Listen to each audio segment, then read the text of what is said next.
Ada ribuan jenis makanan yang tentunya menggugah selera.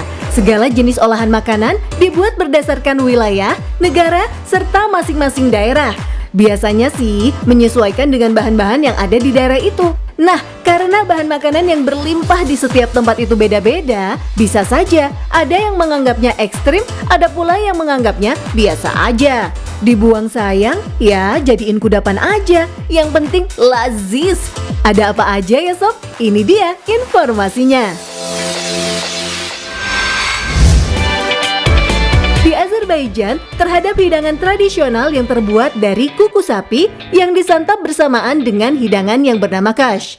Hidangan ini dikenal menyehatkan dan dapat meningkatkan energi sepanjang hari. Proses masaknya memang cukup rumit sob. Pertama, kaki dan kuku sapi yang sudah dipotong dibersihkan dengan air bersih dan disikat untuk dibuang kotoran dan bulu-bulu halus yang masih melekat. Setelah dibersihkan, kaki kuku sapi dibelah dan dipotong menjadi beberapa bagian dan kadang butuh gergaji kecil loh sob buat motong tulang gede ini. Sesudah dipotong kecil, bagian kaki dan kuku sapi tadi dimasukkan ke dalam panci dan direbus menggunakan kayu bakar selama beberapa jam.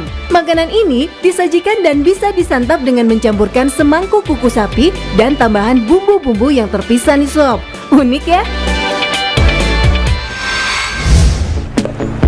Oke, kalau hidangan yang satu ini sih terkenal banget di Maroko Shop. Orang sana menyebutnya frakech atau Moroccan Couvret Stew alias rebusan kaki kuku sapi. Cus, sama kayak tadi, bersihin dulu kaki kuku sapinya. Lalu potong kecil-kecil pakai gergaji mesin kayak gini. Kalau udah kayak gini sih udah nggak serem ya tampilannya. Masukkan ke dalam panci, lalu kasih aneka bumbu rempah. Ada potongan bawang merah, air saffron, kacang polong, paprika, kunyit, jinten, lada hitam, jahe, garam, dan kayu manis. Siram dalam rendaman air saffron tadi. Beri tambahan bawang putih geprek, minyak zaitun, dan air. Rebus sekitar lebih kurang 5 jam. Lama ya? Ya iyalah, soalnya harus sampai nyusut banget sob kayak gini nih.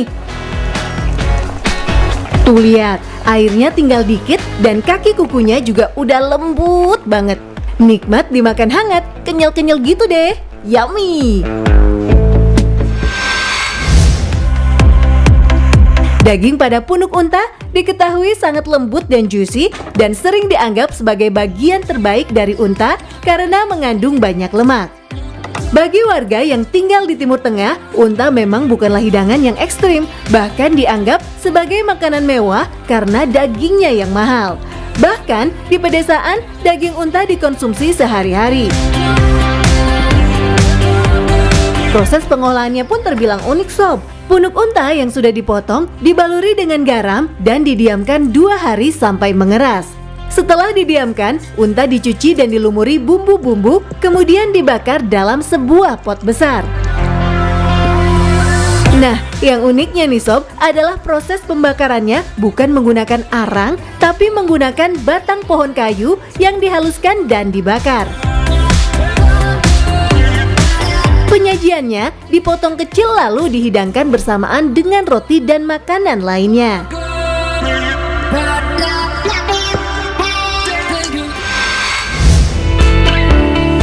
Mirip dengan punuk unta, tekstur lemak domba memang lembut dan juicy karena kadar lemak dan airnya yang tinggi.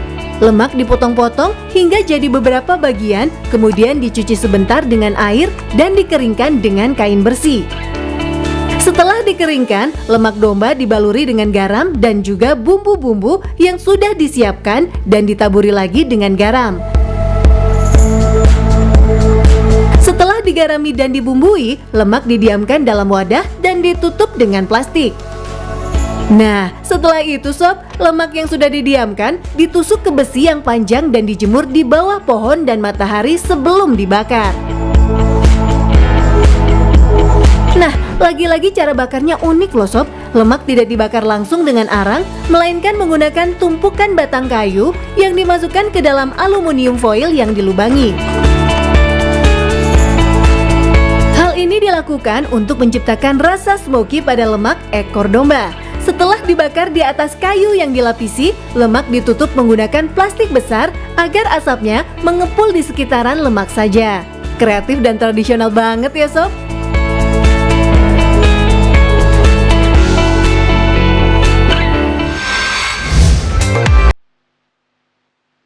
Yeah.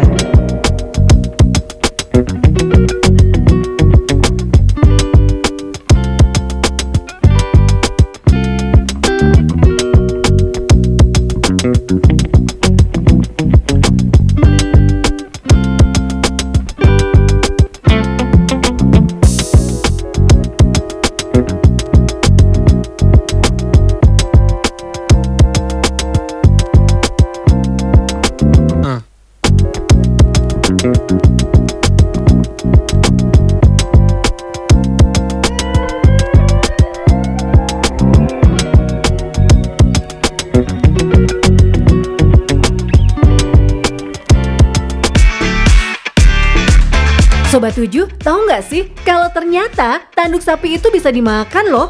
Wah, emang bisa ya? Apa rasanya ya?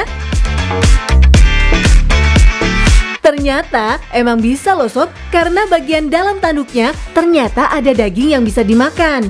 Tanduk sapi dimasak dengan cara dibakar di atas arang.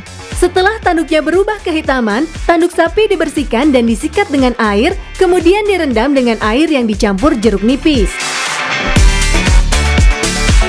Tanduk yang sudah direbus itu lalu diketok hingga isian dalamnya keluar. Nah, isian dalamnya nih yang kemudian dimasak dengan cara diongseng menggunakan cabai dan kecap sehingga rasanya pedas manis. Unik banget ya sob. Hidangan kali ini terbuat dari usus domba sepanjang 200 meter loh sob. Sebelum dimasak, usus ditaruh dalam wadah dan dibersihkan dengan menggunakan air.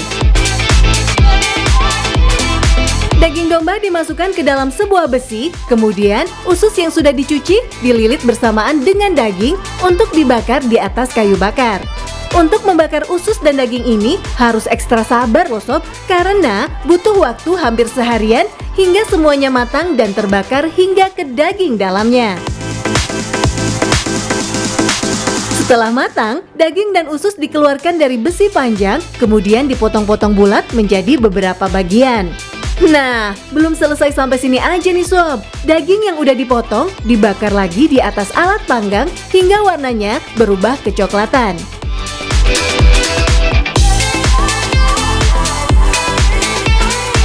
Setelah matang, daging dipotong lagi sampai kecil dan dimasukkan ke dalam wajan untuk dimasak bersamaan dengan bumbu-bumbu dapur, sayur dan daun-daunan yang sudah disiapkan supaya rasanya semakin lezat dan segar. Wah, panjang banget ya proses masaknya.